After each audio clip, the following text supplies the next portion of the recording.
Yeah, this is the space for fathers, for families, for the future.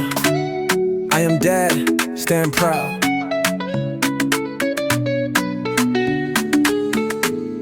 Yeah, I am dad, standing strong, raising voices where we belong. For the children, for the love, guided by the strength above. Safe space where the fathers meet, stories flow with the steady beat. From the pain to the joy we share, every voice is welcome here. Lord, I am dad, we rise together, building love that lasts forever. Community strong, our hearts are true. Father, shine in all we do.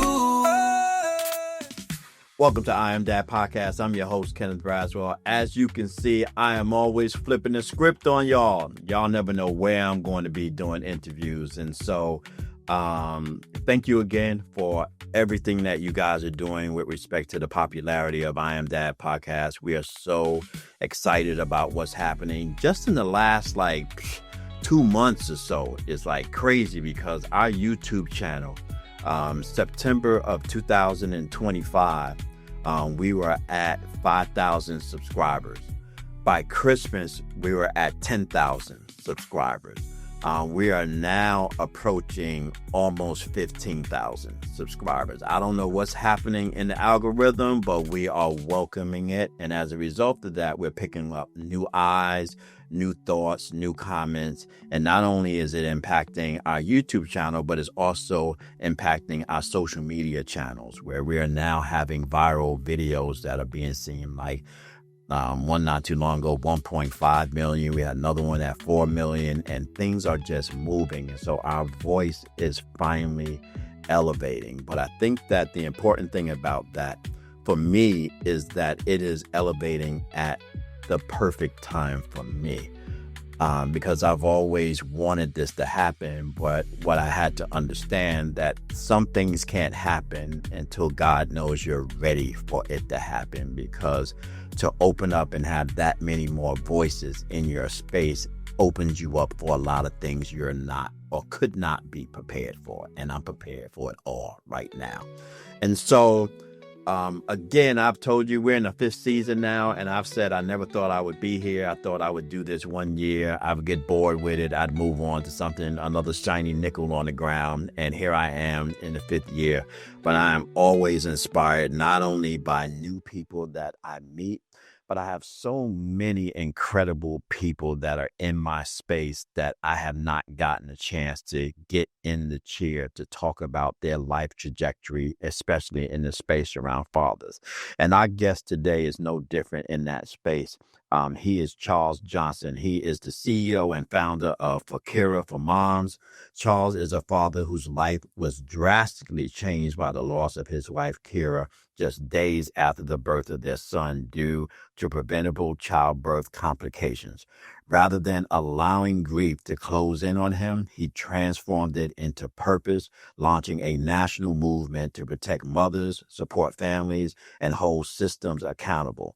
Through policy, advocacy, storytelling, and relentless leadership, Charles has become one of the most influential voices in maternal health, reminding the nation that saving mothers' lives is not only a medical issue, but a moral one rooted in love, diligence, and family. And dads play a huge role in that journey. How you doing, sir? Man, look, I'm excited. I'm on top of the world, man. I'm here with my mentor, my OG, man.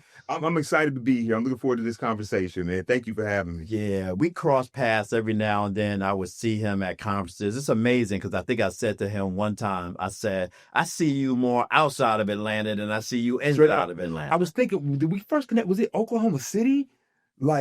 It was somewhere out in the middle of nowhere. Yeah. It was weird. It was one of the weird places. Yeah, man. Yeah, but it's crazy, man. Yeah, and as I began to learn more about what you were doing, it was just amazing to me, and it was so aligned with our work in ways that I probably had never thought about it before, right? And I meet so many dads in so many spaces and in similar circumstances, and this fatherhood conversation is so interrelated Absolutely. to everything. We kind of think we're only having conversations about dads, and we're not. We're having conversations about family, Everything. and community. Before we get into some of the things that I really want to talk to you about, we start our show off very interestingly, because I think it sets the stage and it gives context to everybody. So we know everybody has a daddy story. Yeah. Their daddy story can be about their own dad. It could be about them being a dad. It could be about whatever. But if you're in the barbershop and the bros are talking about daddy, everybody got a daddy story. Yeah. What's your daddy story? So, my father is a great man. I think that he worked hard to find his place being a great dad, right? Mm-hmm. And so me and my father, I think that interestingly enough, we didn't necessarily have the closest relationship. There's a couple of things that stand out to me, right? And it's interesting where there's connectivity. And one of the things, interestingly enough, that we bonded over and we found common ground was actually movies, right? Really? Yeah. I remember my dad would come and get me out of school early, and we would always go and see a matinee whenever Indiana Jones movies dropped. Wow. It was two franchises we would always check out. It was Indiana Jones and James Bond. Okay. Those were our joints. Now, cinema, but the big one, when I felt like I was a man, I never forget when he took me to go see Boys in the Hood. Oh. Right? Yeah, and I couldn't have been but like 8 or 10. Yeah. And I remember the conversation that he had with me leading up to this. This is going to be a different film. You're going to see some things that you've never seen. You're going to hear some things that you've never heard before. Mm-hmm. But I believe you're ready for it. Mm. And then we're going to talk about it. Wow. Right? And so I remember my dad may not have the words to articulate the things he wanted to express to me, but he found ways, creative ways to bridge that gap. Wow. Right? And I'll open it up for an even deeper part of this for me that really has informed my walk as a father. And I want to be respectful of my father because I would not be who I am without him. And I don't want to disparage him.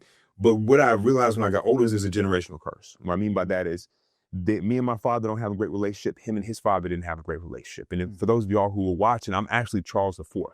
Okay. My son is the 5th. Mm-hmm. Right? And so there's this legacy of Charles's that they were static. Okay. And so I remember but I've always wanted to be a dad. And so greater than any accomplishment, my biggest goal is to break that. Okay. Right? And to be like, if I don't get nothing right, me and my boys are going to be like this. Right? And my father, God bless him, unfortunately, he's still with us and we've made a lot of progress with our relationship. And I think that we understand each other. And I think there's a mutual respect. Mm-hmm. I think as I've gotten older, I understand that he did the best he could based upon what he was given. Right. You know what I mean? Yeah. And so, yeah, man, I think that that's one of the things we just do, man, is we just lean into those experiences. And whether it was painful at all is a part of who we are, man, and a part of our journey, man. You was born and raised in Atlanta. I'm one of the few and the proud. What was that like? The thing I say about Atlanta was like my third parent. Wow. You know what I mean? Yeah. So growing up here, the things that are legendary, like for me, I just turned 45 years old. Okay. Right? I've never not known a mayor that was Black. Think about that. Yeah. Right? I've never not known until recently a police chief that was Black. Right? Black excellence was so in your face. In my face, right? I remember, going to Ebenezer as a kid. Right? I remember like seeing Maynard Jackson, having lunch with Andrew Young. I remember seeing all these giants like that were here. Mm-hmm. And I think that the sense of pride in understanding that what happens here in Atlanta and the fact that it's this Black Mecca, it's not by accident. Mm. It's by intentional design and a lot of sacrifice. Right. And I was listening to an interview with our current mayor, Andre Dickinson. He said something that I thought was one of the most powerful statements that I've heard about Atlanta. What he said that everybody's welcome, but there needs to be a price for admission. Mm. And the price for admission has to be respect. Okay. Because I think that oftentimes what's happened is some of the challenges that we have in Atlanta is that people come here and they take all that this city has to offer without contributing and without respect for the culture and the things that have made the city great. Yeah, I'm glad you said that, because that was one of the reasons I made the choice to come to Atlanta. I think we wanted to leave New York and come, to the South. But for us as a family, we were still part of the South. My mother came out of North Carolina.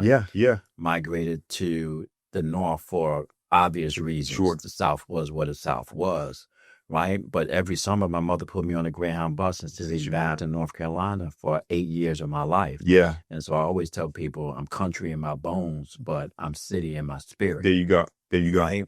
And so I had always thought that I wanted to, in Brooklyn, to go back to Brooklyn and save my home. And when I started thinking deeply about that, I was like, Brooklyn is what raised me, but the South is what made me. There you go. Yeah. Right? And so when we made the choices in the decision was to go back to North Carolina to a small town called Pine Tops, which I wasn't to. That ain't going to happen. Yeah. And then we looked at Jacksonville, Florida, and I was like, for what? Duval for what? Yeah. And then I said Atlanta, and I was like, you know what? Atlanta, yeah. And I was telling somebody this story, and I think it was when we were being interviewed at the Auburn Research Library. I made this statement, and I said, it was a question that was posed to us, and I said, there's only one other place that I had the same feeling that I had when I got to Africa. I had that feeling when I came to Atlanta. Yeah. Like I was home. Yeah. Like when we came down here and when we pulled up and pulled into our house, I remember that night sitting on the couch and I was like, wow. That's beautiful. Atlanta. Like there is nothing for a Black person more honorable than setting your stakes in your hometown. And from that moment forward, my mind was, how can I give back to my culture? What can I do here to change the trajectory of what's happening? And for me, it happens to be fathers, right? They're working with families. But I say all that to say, Charles, nothing happens by accident. Right? Absolutely. Nothing that God does is wasteful. Everything happens as good or as bad as it can be. Nothing is by accident. And so the second leg of my on-ramp to the show is always asking people how they got into what they got into. Yeah. And so when we talk about Fakira for moms, we can't not talk about her. Yeah. Right? Because she is the reason you're here. The circumstance is something different. Yeah. But she is the reason that you're here. Yeah. Walk me through you and her first. Yeah, man. So, we talk about Kira. We talk about my wife, Kira, man. Like, you've known me for a long time. And like, I still get this cheesy smile just even when I think about her, right? We're talking about a woman, like, she was sunshine personified, man. And just like the brightest light, just contagious personality. Like, I'll sum it up like this, right? When I would tell people about her, they thought that she was a figment of my imagination. And what I mean by that is I'm like, oh yeah, she runs marathons. She's a skydiver. She speaks 5 languages, right? She's been to all these countries. They'd be like, right, whatever. She's either you making this up or you getting scammed. Ain't no way, bro. Right. And, she was just like, she was unreal. And she was so real at the same time, right? Like another way I describe her, she was like this mix between, like, she was like this gangster debutante. She was like a mix between like Whitley Gilbert and Sister Souljah. You know what I'm saying? Like, just like Southern Belle. That's a mix. Like Southern Belle to her core, very, you know what I'm saying? But like if you play with her or play with her people, oh, it's up. Right. It's up. Yeah. And it was just, she was just special in all the ways, man. And so we actually met, and I don't really share this story often. We actually met at a mutual friend's birthday party. I was leaving the party.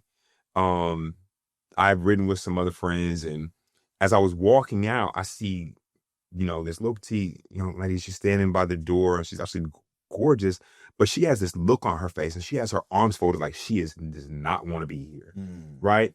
And I'm keeping it funky. Like, this wasn't even in my bag. Right. But something, as I never forget, as I was walking towards her, Frankie Beverly, Before I Let You Go was playing. Okay. Right. It typically was anyway. Right. Anywhere we are. Right. and that is the vibe. It's like, there's nothing like that song. And we made eye contact, and I'm walking towards her, I start singing it to her. And that face that was just like, just lit up with this smile, right? And I was like, I'm done. I'm fried. So, we chatted briefly, but it was a trip because, like, I was riding with somebody else and I was like, and we exchanged information. And the next week we went to lunch and the rest is history. Wow. You know what I'm saying? And so we began to build this life together, man. And we welcomed our first son, Charles V. I always want to be a dad. We chatted a little bit about that off camera. Always want to be a dad, man. And so welcoming that Charles V, just like, we were so excited, man. And then we started talking about, she comes from a big family. Okay. And she has all brothers. Mm-hmm. She's the youngest and she's a girl. She has 3 older brothers. And so she was just clear that she wanted to be a boy's mom. I'm the cliche, I just want a healthy baby. And so she's like, look, I'm going to have back-to-back boys. I want them to be close. And so when we found out we were welcoming Langston, our second son, in April of 2016, man, like, we were so like we were on top of the world. Like, and like I said, we were both from Atlanta, and we made the decision to relocate to Los Angeles. Okay. She had some business things that she was working on. I had some cool opportunities I was going to pursue. So we moved to LA. For just another, Johnson family adventure, right? We're going to take on LA and just enjoy it.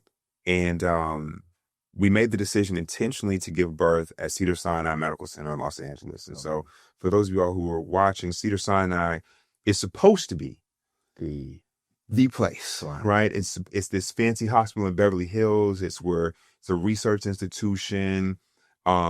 It's where all the celebrities, all the, people have their babies. And it was what we thought was the best place, not just for them but for them to thrive, right? And as a dad, you want the best for your wife. You want the best for your kids. And so we made that decision intentionally to give birth there. Right. And the painful irony of what happened is we walked into Cedars-Sinai on April 12th of 2016 for what we expected to be the happiest day of our lives, and we walked right into a nightmare. Right. We walked in for what was supposed to be a routine cesarean at our doctor's recommendation. Mm-hmm. We went in at about 2:00 for the delivery.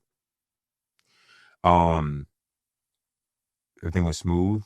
So we thought. Our son Langston was born perfectly healthy. 10 fingers, 10 toes, super handsome, looking just like me, right? This is it, right? You've been there, that pride, that feeling of just being a dad for the second time. Like, this is it. Right. Everything we prayed for, everything, it's here. Right. It's here, right? And so after that, they take us back to recovery, which is normal in a cesarean delivery. And as I'm sitting there, Kira's in the bed resting. Langston, our new baby, is in the little toaster incubator thing, chilling, taking a nap. Right. And I'm just sitting there, bro. I'm just soaking it up. Yeah. I'm like, man, like, God is so good. Right. And I just remember just sitting there, and as I'm sitting there watching Kira rest, and I'm sitting there watching Langston, I look down and I begin to see blood coming from her Foley catheter at her bedside. Right? So this is around 4:00. Keep in mind, we had the delivery at 2. So now it's around 4, right? And so I bring it to the attention. I call the nurses. They come in, they examine her. They take her vitals. They examine her physically. And at this point, they did a couple of things. They ordered labs, but they also ordered a CT scan that's supposed to be performed stat. And so when I say stat, what's that mean? Quick now. Right now, right? Yeah. Right now. Yeah. And so at this point, I'm thinking, look, my wife's healthy. My baby's healthy. We're at Cedars-Sinai. Mm-hmm. Right? Right. It's about 4:00. 5:00 comes. No CT scan.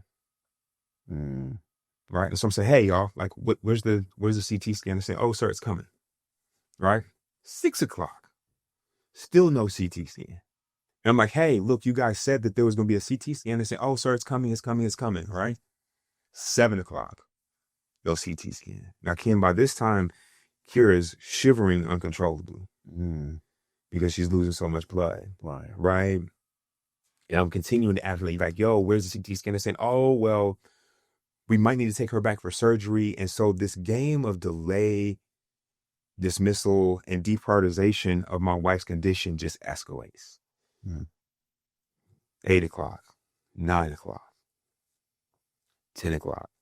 It wasn't until after midnight that they finally took her back for surgery, right? That CT scan that they ordered at 4 never, ever even came. Right. Which meant when they went back to surgery, they didn't even know what, when, and where she was even bleeding from in the first place. Right. Right? Right. But by this time, they had let her condition deteriorate so badly that they had to go back to surgery to try and figure it out. And so at this point, finally, it's after midnight. I've been like on them. I've been like doing everything I can, like trying to advocate for my wife. And at this point, I'm frustrated. I'm exhausted, but I'm relieved that they're finally doing something. Right. They're doing something. So I'll never forget making that walk. At this point, Kira's tired. She's exhausted. She's weak, but she's conscious. You know what I'm saying? And she's aware of everything that's going on. And as we're making that walk towards that OR, I'm walking next to the bed. I'm holding her hand. I'm doing the dad thing, the husband thing. I'm just trying to just be assured that everything's going to be okay. And I'll never forget, as we're making this walk towards the operating room, keep in mind, this is a woman that she was a skydiver. She was fearless. And she said something that I'd never heard her say. She said, baby, I'm scared. Baby, I'm scared. And once I said, everything's going to be okay, but that's fine. I'm going to take you, man.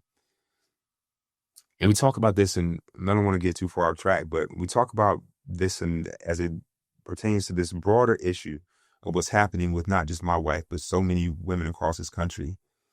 And that's just a lack of fundamental human decency. Right. And empathy. And so the doctor that had been responsible for her care overheard this conversation, her expressing her fears. And this is what he said to me. I remember it so vividly. He said, it's not a big deal. He said, sometimes these things happen. I'm going to take her into the operating room. I'm going to open her up. I'm going to find out what's going on. And she'll be back in 15 minutes. She'll be back in 15 minutes. They take her in the operating room. The doors closed behind her. And that was the last time I saw my wife alive. When he took her back and they opened her up, there were 3 liters of blood in her abdomen from where she'd been allowed to bleed for more than 10 hours while we begged and pled for them to do something. And her heart stopped immediately. She coded. They tried to work on her, but they were unable to save her. And, like I said, I'm not here to tell you what I think. I'm here to tell you what I know. What I did not know when I walked into that hospital is that the thought that my wife would not walk out to raise her boys had never crossed my mind. It didn't cross my mind. Like, there's a woman who's healthy. Like, I never missed a prenatal appointment, bro. Like, we did everything right.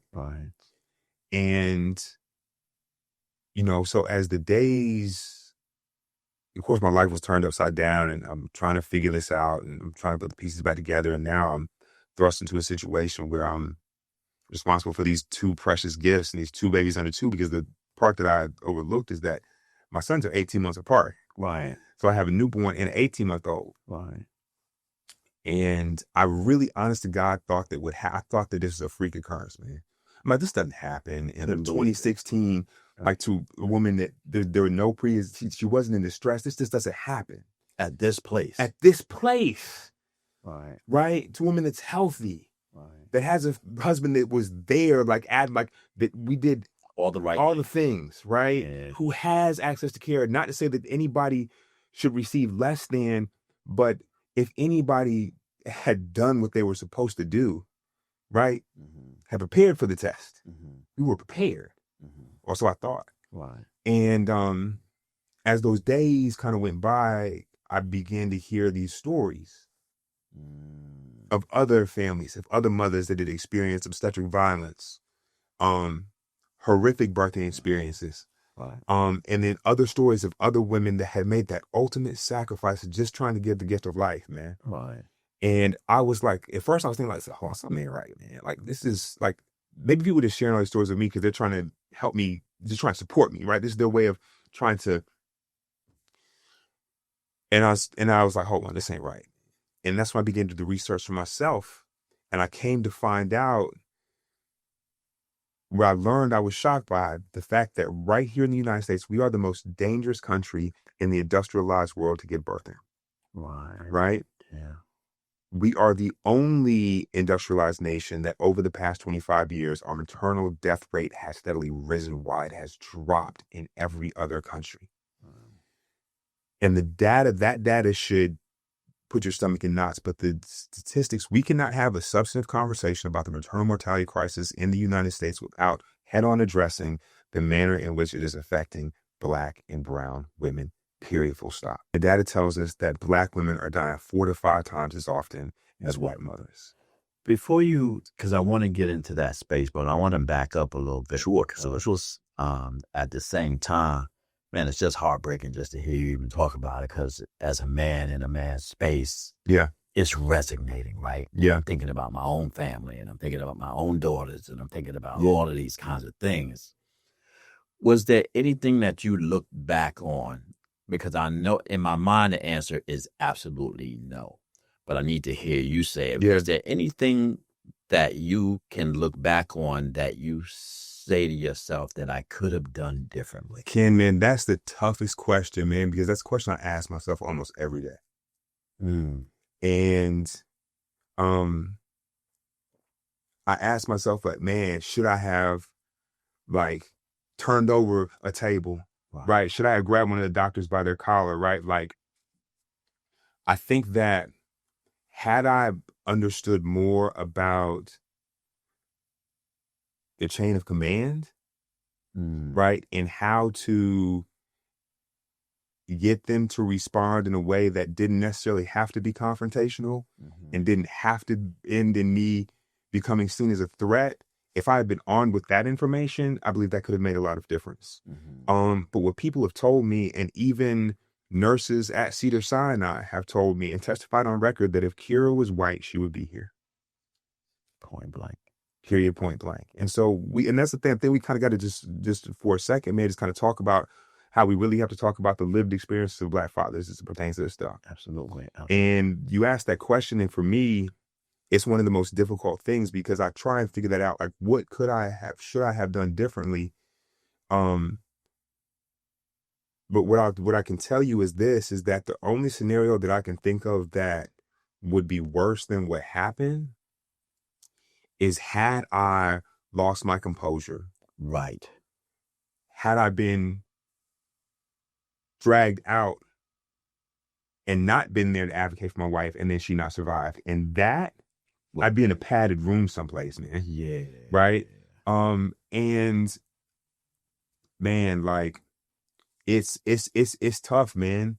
It's really, really, really tough, man. And so I think that's really why, in addition, there's a lot of aspects of the work that I do now, but making sure that when men, and particularly Black men, go into these spaces, we have the tools to navigate them in ways that we come in informed and empowered.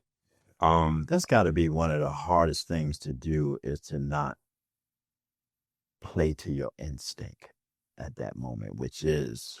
So I'm gonna tell you this, but you know what though? And this is the toughest part. Like, I haven't really said this a lot publicly. You want to know what Kira was saying to me the whole time? The whole time when her condition was deteriorating, when she was in all that pain, you know, she kept saying to me, "It's gonna be all right, baby. Stay calm. Baby, please stay calm."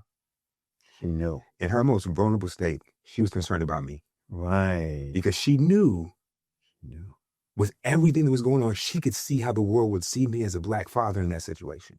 Right. She knew. And so that was another piece of this, is that while I was trying to keep my composure, I was also it wasn't out of my own self-interest. I was trying not to upset her. Right. And I'm trying to go, right. And at the end of the day, like, you spent time with me, you know when I'm advocating, it's like I'm going as far as I possibly can. Like I'm not meek, right? I'm direct. Yeah. And it's one of those things, like there's even people when they look at it and they see this is a failure of systems. Right. This is a failure of compassion. Right. There are things that showed up in my wife's chart and there were conditions that should have triggered the hospital to take certain actions. Mm-hmm. There are policies and procedures that hospital in particular are trained on when mothers have postpartum hemorrhage that they just chose not to follow. And that's how bias and racism shows up in healthcare. Okay. People have the presumption that implicit bias or racism shows up by somebody dropping the N-bomb or, somebody being disrespectful. But what happens is there are conscious and subconscious choices made to delay or deny care that you would otherwise administer to another set of people. Absolutely. And that's dangerous. Yeah. And so that's what we have to shine a light on, is that the manner in which bias really shows up, right? We think that racism looks one way, but it really looks another way. And that way of microaggressions, of just choosing not to use there was literally, Ken, I know we have a lot to cover, but I'll just kind of give you context and share with what you will. There's something called a postpartum hemorrhage bundle and toolkit. Okay. These things are distributed because of the maternal health outcomes. The Obstetrical Society began to train and implement policies and procedures for specific hospitals to address this issue, right? Hospitals have to opt into this program. If they opt in, then they are trained, they are provided additional tools and resources, this, that, and third. This is all stuff I learned after the fact. Fine. Cedars-Sinai was an AIM participating hospital, which meant they had tools and resources and the staff had been trained on what to do when my wife presented with these issues. They just chose not to do it. Fine. That's tough. Yeah. That's tough. And so that's the thing, when I look and when I'm up there sleepless nights, I'm trying to figure out what should I have done. I have to remind myself, it's not about that. It's like, they didn't do their job. Right. Right. And like, right. They literally they chose not to use the tools that were at their resources. And so that's one of the things I think that Kira's story has spoken so loud and resonated with so many people, because it's such a profound example of a preventable instance of maternal mortality. Right. But I think I would guess that the hard thing to reconcile in all of it is not the what, it's the why. Ooh. So when you say you're supposed to do your job, the next question is why? And that's the conversation no one wants to have. That's the question nobody wants to have. And I think it goes back, unfortunately, very much to what I had shared. There were, at the end of the day, when we talk about Black women and the way that they're being affected, the greatest risk factor oftentimes that these women are facing is not their race, it's racism, right? Because even if we think about it, people would lead you to believe that Black women are dying at these exorbitant rates because they're Black. Right. But at the end of the day, because you're a sociologist of sorts, that race is not a biological condition, it's a social construct. Absolutely. You get what I'm saying? Yeah. And there's nothing innately wrong with these women. It is the environment that they're being placed in that is in systems that are not built to support and see them in the same way they see their sister, their mother, their loved ones, right?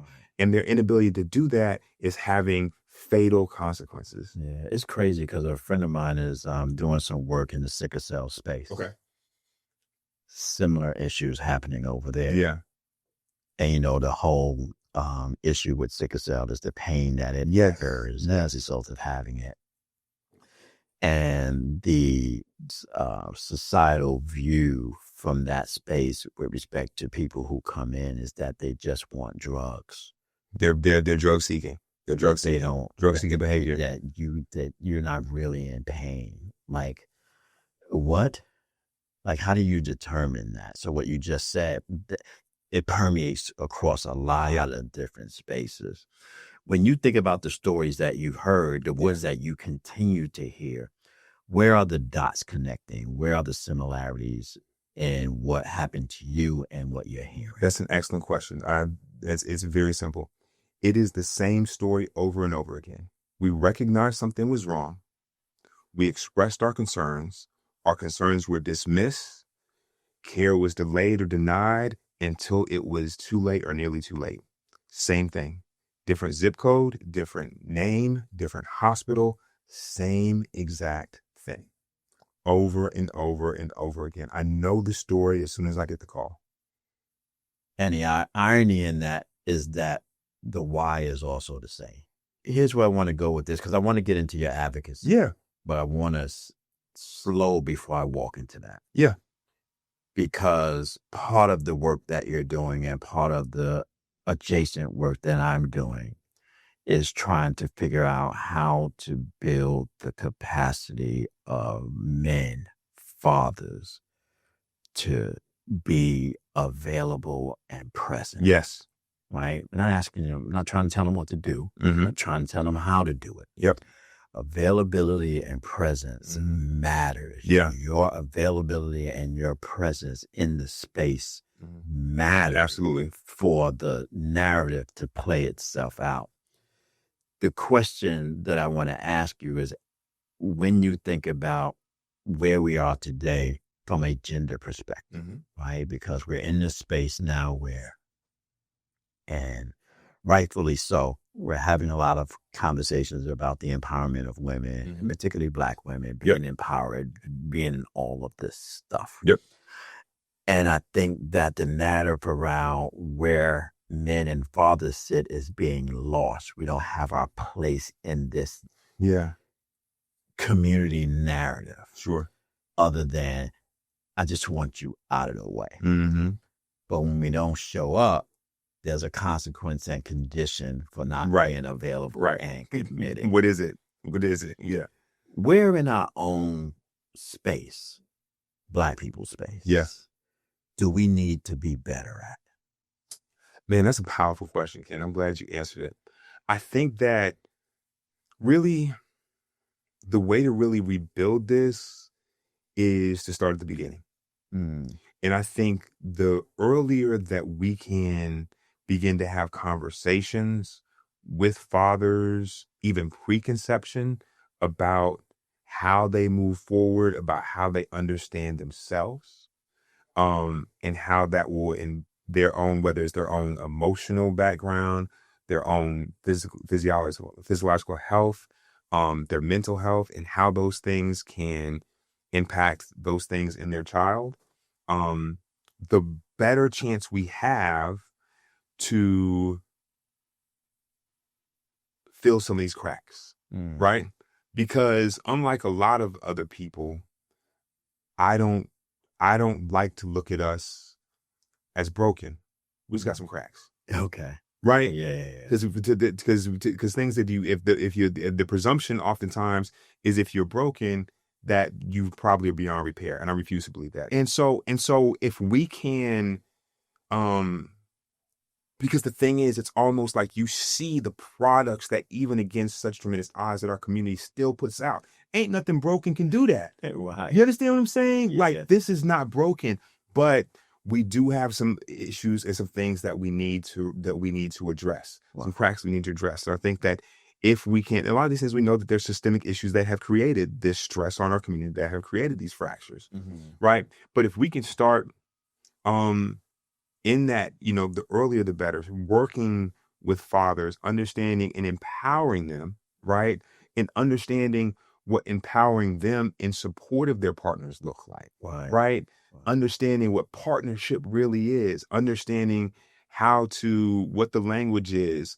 And we've had some powerful conversations, and you've shared with me some things from a data standpoint that blew my mind, and about how we've been intervening in these young fathers' lives early can completely change the trajectory of these children's lives, right? Yeah.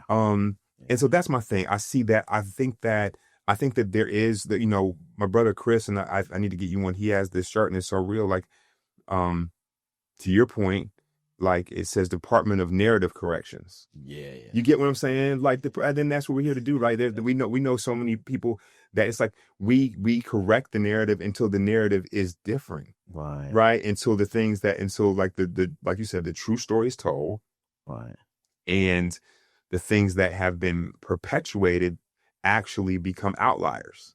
right. You get what I'm saying? And so that's one of the reasons I'm so appreciative of the work that you do, because the imagery, the storytelling, all of those things, right? They put amazing ripples in the pond that reverberate in ways that people, it's just like anything else. Like they, as cliche as it is, you can only be what you can see. And if you see that this is, oh shoot, like I'm not the exception. I'm reading to my kids every night. Absolutely. Like, this is what we're doing. We talk about brothers like the library dads. We can go on and on about these amazing examples of people that aren't changing the narrative. They are the narrative. They're the true narrative. Again, it's not the changing of the narrative. It's the exposing of the narrative. Yes. We think that just because right now we see them on social media reading books, like this is the first time they've ever read books. They always read to their children. You just now see them in here. That's not a change in narrative. That's an exposure of the narrative. You think that we're not committed to our women. Yep. It's not true. Just because you don't see it doesn't mean it doesn't exist. Yeah. Right? They say fathers don't show up in the education of the lives of their children. But if you go to any low-income school in any urban area and rural area of the country in the morning, primary person who's dropping off their children in the morning is daddy. Yep. Right? Yep. It's not that the narrative has to change. It's that you're looking beyond the car and you don't see him because he's not at the PTA. Not at the PTA because he already dropped him off in the morning and he went to work. He can't be at the PTA. Yep. And so it is how we interpret it. But I think that one of the things that I'm struggling with right now is how do we expose our narrative as men without looking like we're pushing away the narrative of the need to understand the empowerment of women, particularly Black women. So it's kind of like, no, I'm not trying to, but we can't be in the same space if you want me to turn around and face the wall. That's powerful, right? And transparently for me, right, I think that there's work that we all kind of do. Like, I think that both all the things that we want to accomplish can coexist. Absolutely. Right. And I think that, for me, one thing is being real is like being a man who works every day in a space that I work in. I was going there. Right. You get what I'm saying? Yeah. And so it's like when I first came into the space let's go there. Let's go there. Yeah. Right. Because you walked right into it. I walked you right into it. This guy's better than Oprah, man. You know what I'm saying? I walked you right into it. Let's do it. You and I are in a space. Yeah. Right. And so from my space working with fathers, we are in the social work space. Yeah.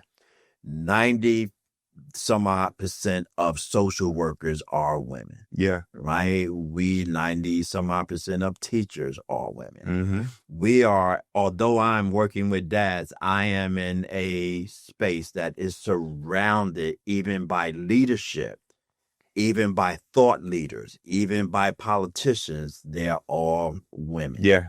Right? Is there something wrong with that, Mr. Braswell? No, there isn't, Mm-hmm. with the exception if you're talking about perspective, we're only hearing this particular subject matter through one lens. There you go. And children have two parents. Yeah. They are reared by two lenses, not one. Mm-hmm. And if we want to make sure that the outcomes of what we desire the outcomes to be, the solutions and the work into it has to include both. You are in a piece of that space that's a part of the larger space, which is the maternal care space. Yeah. Now, one would argue, and I would argue, that there's also a paternal space, right? But we Yeah. look at the paternal space different Yeah. as we look at the maternal space. As you are in the maternal space, which is the core space where we are looking at the first problem, right? Because there are many problems. Of course. Let's just deal with the first problem. The first problem, to what you said earlier, is that mothers are dying on the birthing table. And we know why, but we're not addressing and dealing with why. We know the what. That's plain on paper. Sure. The why is what we keep skipping over. Yeah. And as long as we're pitting against each other, we're never going to address the why. Right. Because we keep talking about the what, but no one's talking about the why. Yeah. Here you are in the middle of the meeting and you're advocating. Yeah. And folks are looking at you like, how do you know what we're going through? Why are you here? Yeah, man. That it's heavy, right? It's heavy, and I'm gonna keep it funky. And I'm transparent to a fault. And man, for me, I'll tell you, it's been a journey. And for me, I'll tell you, I'll start this as a story. So I got invited to speak at a statewide conference here in South Georgia. And a woman came up to me, an older Black woman came up to me after I got done with my keynote. She pulled me to this side and she grabbed me by both my hands and she had tears on her. She said, "Thank you." And I was like, "Oh, I'm just, oh, thank you." No, she said, No. She said, "Thank you, because we don't see men sticking up for us and using your voice." He said, "You have to understand that because you have privilege, it hits differently." And I didn't understand it because as Black men, we don't think about ourselves as being privileged. Right? But it's this, if you think about it, and you have to understand that at the same time, if we're all day talking about police brutality, all day, and how it's ridiculous and it is an abomination that the police are killing Black men the way that they are, and they're dehumanizing us, they don't see us as them third, right? You know how much louder it is if it's said by a white person? Oh, absolutely, yeah. Right? Yeah. So it's similar to what happens when a man uses his voice to speak up for something that is outside of himself. Right? Yeah. And uses his lived experience. Yeah. And so I try and address it from twofold. From one, it is practicing what I would call responsible allyship, right? And there was a lot of work, especially early on, because there were a lot of women, dynamic women, a lot of whom have become mentors and good friends and allies and partners of mine.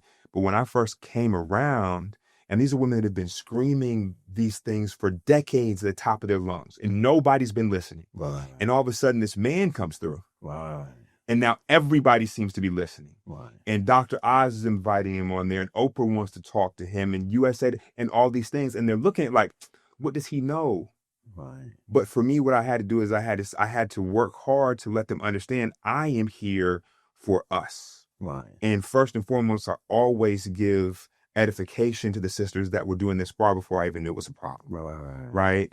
And what I've also done is I've been intentional of not just saying that, but backing up with my actions. When I go to Capitol Hill, I make sure that just this past year, $100 million of funding was approved specifically for community-based Black and brown-led organizations of color, right? And so for me, if I can use, once again, that privilege and responsible allyship, and here's another important part of this, and I was having this conversation with somebody else. You said something that was so real, Ken, like God makes no mistakes. Right. And nothing's wasteful. And one of the things I've also realized on this journey is that I come from a family of dynamic women, right? The women in my family are dynamic. My grandmother, like my mom, the woman I married, the dynamic woman. So when I am in a situation and I'm sitting across from a dynamic woman, I'm listening to her. Right. It's not foreign to me. Right. Yeah. Yeah.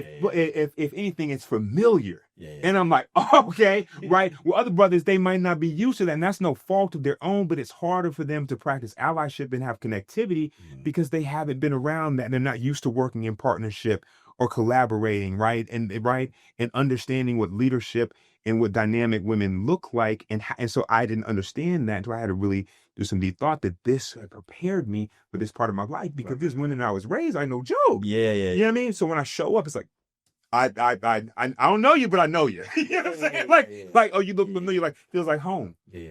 It literally, and I've never said it in that way, but it feels like home. Yeah, when you use that word allyship, allies, period, it's actually a word that I resist. Okay. Let me tell you why. Okay. When I think about allies, to me, the descriptor of an ally is someone who resonates and takes up my cause. Okay. With no reciprocal Mm-hmm. action. Mm-hmm. I take up their cause, but they don't take up mine. Partnership. Listen, when I take up your cause and you take up mine, because there was something that you just said about what you do when you walk into rooms. Mm-hmm. And my mind is, it only works for us when we're all doing it. And that's why I come here to sit with the OGs. And that's why I am a lifelong student, because that, for me, I received that fully. And I think that's a paradigm shift that I need to make, right? You know what I'm saying? Like, in looking at it exactly, you're absolutely right. It's partnership. And I tell people, I don't need another ally. Yeah. I'm good. Yeah. I need partners. Yeah. I need for you to know that I'm going to speak your name in a room that you're not in, but I have to be comfortable in knowing that you're speaking mine in a room that you're not in, because we're both not going to be in every room at the same time. That's real. But we need to be brought into the room. There you go. That connector needs to take place. I think that's one of the fundamental issues that we're having right now, that everybody wants men to be allies, but no one wants us to be partners. That fundamentally has to change. That's heavy. Right? Yeah. And so and we tell everybody, when my work is with fathers, but it's not about fathers. My work is about children. Yeah. So every room I walk in, I'm talking about children. Yeah. My focal point is fathers, because that's how I believe, and that's my calling for my work in establishing family. Yeah. That's my particular calling. It's okay that if you only want to work with moms, that's good. That's your calling. Yeah. But don't try to infuse your calling on mine, because you're not the person who established my calling. There you go. The person who established my calling, you can't circumvent. Yep. Right? That's not happening. It's not happening. So I have to figure out how I continue to do what I do, but still be a partner in what you're doing. Right? Yeah. So we don't have to be in the same room. You know, where you could be comfortable in knowing, I know when Kenny walks into a room, if there's an issue of maternal care health, that Kenny's going to speak up my name. Yeah. He's going to speak up my calling. He's going to send resources my way. Yeah. And never feel like me sending something your way is taking something from you. Right? That's what allyship does. Yeah. Allyship only works if I'm giving you something without feeling like I'm having to give you something back. It's selfish in a way. Are y'all all getting this? Y'all are getting this. This is so powerful, man. I appreciate that. It's really selfish in a way. And I think that, as you know, we can talk about all people, but more specifically for Black people, that's in my mind where we have to do better. We have to be freaking partners. Yeah. We can't just be allies. I get it.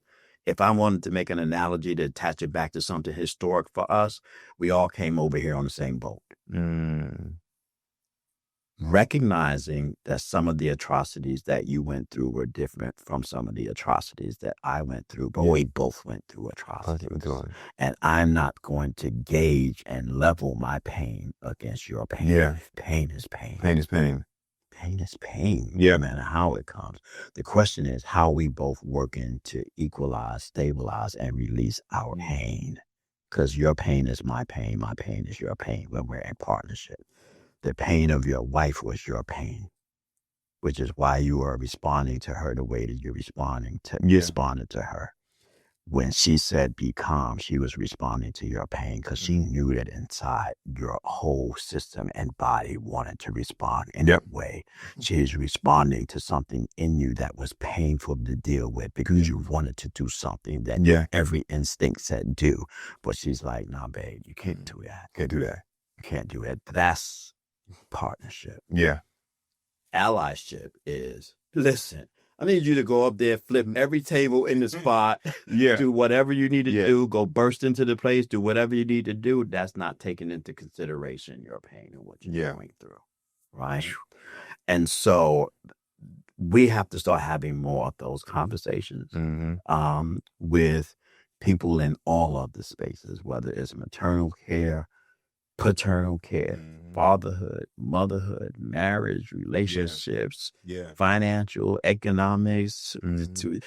We gotta remember where we came from, and what our strengths are. Community is different, right? And so, and especially for this younger generation, that are influenced by influencers. They're not influenced by wisdom. Yeah. So you and I have an obligation to have conversations that are wisdom-centered, not influence-centered. Yeah. So that they can take seeds that we plant to harvest them another day, to be of a benefit to them and the people that they have responsibility for. So, man, I applaud everything you do, but I do want to touch on this because, we can do a club shake. All day. But like, look, we over here, have me over here on the couch like cat. Right. The thing is, we don't have no drinks to pass. Well, that's probably what gets them 2 or 3 hours in a row, right? They toast it. It's all intentional. Talk about For Care for Mom. Yeah, man. What it is that you're trying to accomplish? What keeps you up at night? Man. Depends on the night. It depends on the night. And I'll go through that and I'll talk about what's keeping me up right now. So For Cure for Moms is an organization that we founded in honor of Kira, but not only in honor of Kira, but for every single mother that has made that ultimate sacrifice. We have one very clear goal, and that is to eradicate the maternal mortality crisis in America, period, full stop. Right. We have a goal of 0 preventable deaths from maternal mortality and childbirth-related incidents by 2030. Okay. If it's good enough for climate change, Ken, if it's good enough for world hunger, why isn't it good enough for our moms, right? And so we address this issue with 3 very distinct pillars: education, advocacy, and legislation. So education is tools and resources to inform and empower families on how they can show up and not just survive, but thrive during their birthing process. Things that we talked about, like a lot of things are reverse engineered out of my own experience. What is it that I wish that I had when I walked to that hospital? What would have made the difference? Right. And so we have tools and resources for families. We also do a lot of training for providers and doctors. We've developed curriculums for medical students on how they can approach their practice with empathy and compassion, as well as how do they address implicit bias. Okay. From a advocacy standpoint, it's making sure that really these lived experiences, man, and the voices of families that have been impacted, that these families are able to be supported with resources once they've been impacted by maternal loss. And then also that their voices are centered when we're making policy decisions. Gotcha. When we're making decisions around how we address these issues, right? And so we've developed something called the Maternal Mortality Response Team that provides support for families that have lost mothers. And so that's diapers, resources, food, whatever their needs are, we meet them at those needs within 48 to 72 hours, anywhere in the country, right? And then lastly, legislation. So, like I tell people unapologetically, I hate politics, right? Because it's the art of the compromise, and things that I'm so passionate about, I don't like compromising. With that being said, I understand that policy reform is an important part of addressing these issues. So I've had the good fortune, or I shouldn't say the good fortune, but the opportunity to testify before Congress twice in support of various legislation. We passed the first ever bill to prevent mothers from dying in childbirth in 2017. We've worked on bills in almost all 50 states to improve maternal health outcomes. We've worked on expanding postpartum Medicaid to a year. And I think 47 states now. Okay. And a lot of states in 2023, it was only 6 weeks postpartum. Mm-hmm. And then these mothers fell off. Mm-hmm. And so now almost throughout the entire country, it's a year women have coverage. And that's the quiet part that's going to make a big difference. Right now we have 2 pieces of legislation, well, 3 that are in Congress on a federal level right now. One is the Maternal Health Omnibus, that is a package of 13 bills addressing maternal health care. Okay. Within that package is the Cure-Johnson Act. And I won't bog down everybody's time, but you can go to forcure4moms.com and read about the things that we're doing with that legislation to make sure that women are seen, heard, prioritized, and very important that clinicians and hospital systems are held accountable and forced to be transparent in the way they deliver care. And something that I know that me and you have talked about, and that's the Dads Matter Act, right? Which is going to be a federal piece of legislation that will provide resources, training, and empowerment for fathers as a part of the solution to improve maternal health outcomes.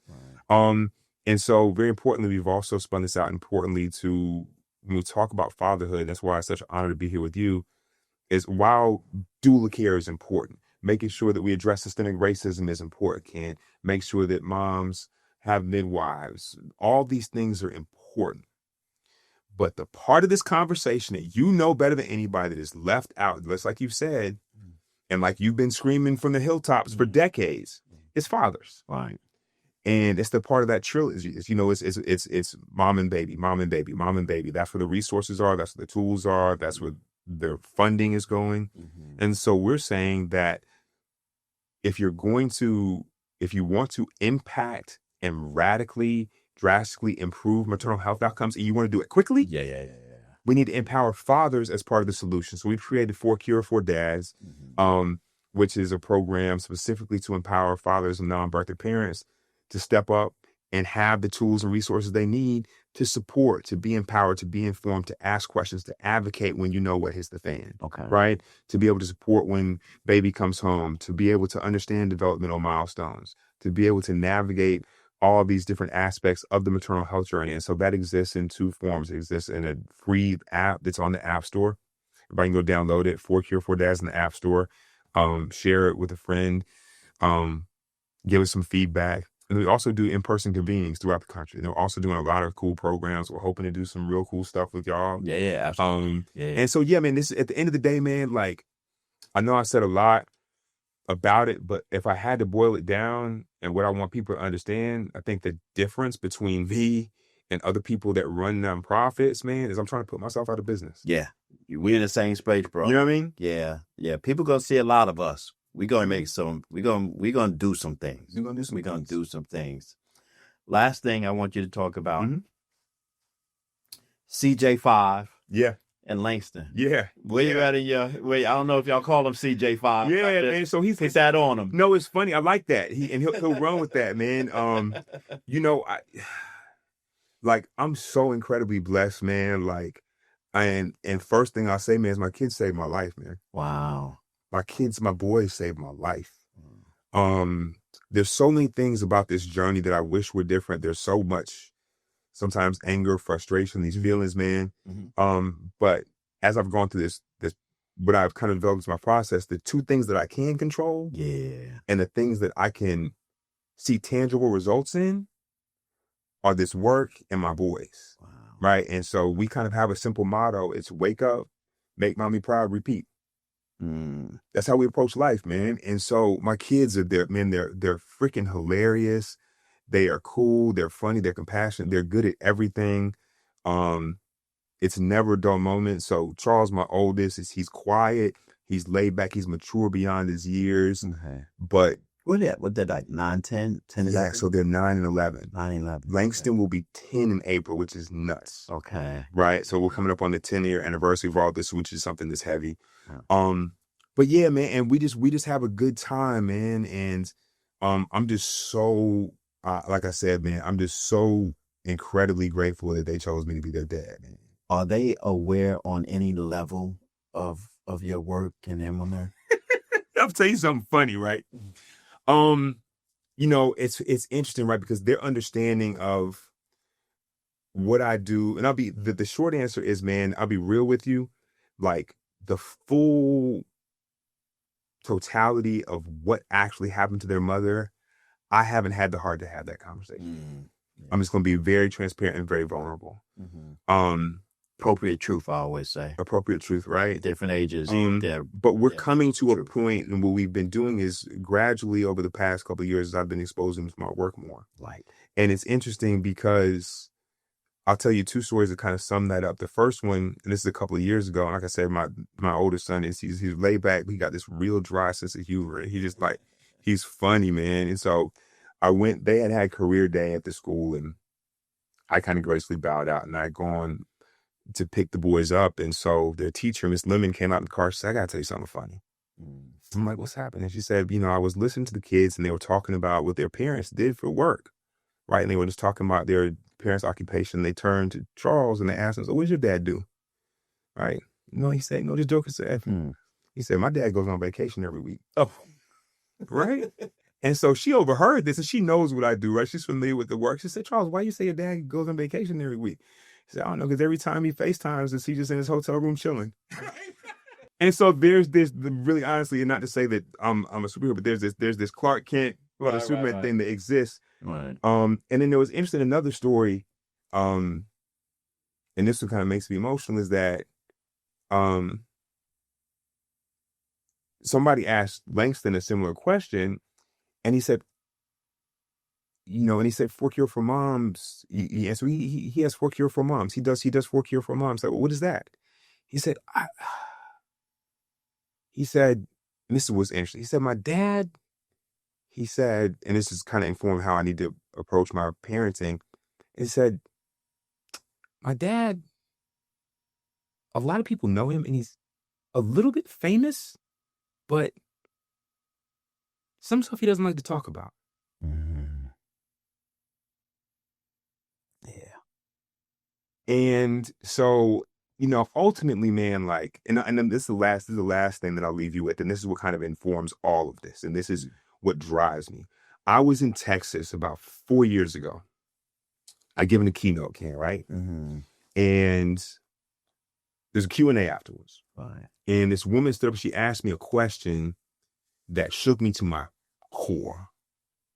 And she said to me, and she said, Mr. Johnson, she said, are you hopeful that your boys will carry on your work? Mm. And that took the air out of my chest. Mm-hmm. Because the thought that my sons would have to worry about what happened to their mother happening to their wives. Mm-hmm. Yeah. I didn't think about it. Absolutely not. Yeah. Absolutely not. And so for me, that's like, this stops with me. Right. Right. And so when it's time to have those conversations, I'm hoping that I'm building something that they'll be proud of. Yeah. Right. And that they won't have to look at. They won't have to carry the burden. Yeah. And we can talk about this when it's that time. We can talk about these things in historical context. That's what drives me above all else. Yeah, I was thinking that in my head, I was thinking for them, that the only two things that they honor my work and honor their mother and respect my work. Yeah.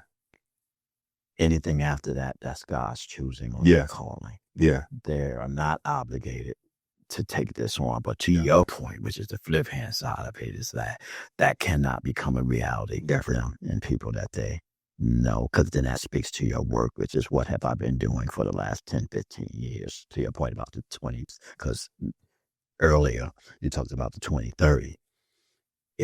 When you are successful with 2030, it should be eradicated. It's rap. It should, yeah. And that they can look back and say, my dad, did X, Y, and Z. Tell everybody how they can find you, how they can support you. Yeah. All that good stuff. No, definitely. So first of all, I just want to thank you, brother, for having me, man. This has been powerful.